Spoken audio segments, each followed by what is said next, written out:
So my Uncle Lowell made me this camp knife, and he made me, what is this called?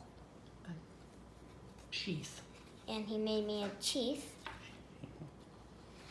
and it's made out of leather, and he made this to where it looks like a ribbon, and it closes like this, and it looks like a ribbon, and it also keeps the knife in. So, and it goes around your belt. And then this is the knife he made me. So it says... Well, you started it. And I started with the blade. So I was like hammering it out in the forge. And then my Uncle Lowell, he finished it for me, and then he shipped it from Montana back here. So he wrote 2019, and then these are the mountains of Montana, is what me and my dad think. And then he also put Lil as my initials. And so this part is the blade, and then back here inside the handle is the tang, and then this is the guard, and this is the handle. So first you have to make the knife and heat treat it and like melt the metal, and then heat treat it, and then you have to measure out the handle for it. And this was actually made out of this like giant block of steel. It wasn't carbon steel. I don't remember what kind of metal it was, but so this is the guard. So you measure out the handle, and then you sand, and then you measure out the guard. So he made me like a bronze or like a brass. Made out of brass? Mm-hmm. Made out of brass guard. And so I'm thinking this is like, so me and my dad are thinking this is like either mule deer or white-tailed deer horn, and he made a handle out of it for me. Mm-hmm. And so he had to measure it, put the tang on, epoxy it on, and then put the handle on, epoxy it on, and then let it dry for a little bit. Yeah, that's epoxy. Mm-hmm.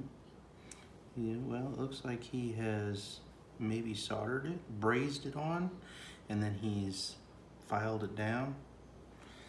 But the handle is certainly epoxied on. The tang is certainly epoxied into the handle.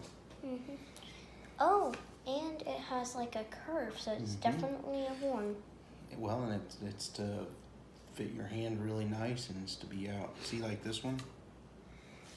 And then that one is actually for my dad. So the way you put this in the, what is it? Sheath? In the sheath is you just slide it in, and then you clip the things together like this, and then you can put it on your belt, and then Yep, it goes through the belt. It goes on your side just like that. Like that. And then you can go outside, and then I can go outside, take these off like this, take it out, and like skin deer if my dad ever gets one, or if I ever get one with my bow. Mm-hmm.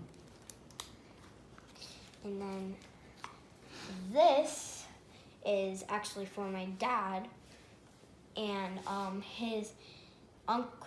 No, your pawpaw. And my papa Got that for me from Uncle Roy.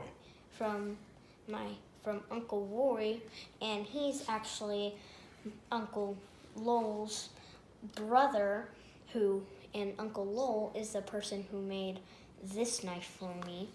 And then Uncle Roy made this for my dad, and then my papa actually gave this to my dad. And so Before you were born. Yeah, before I was born. And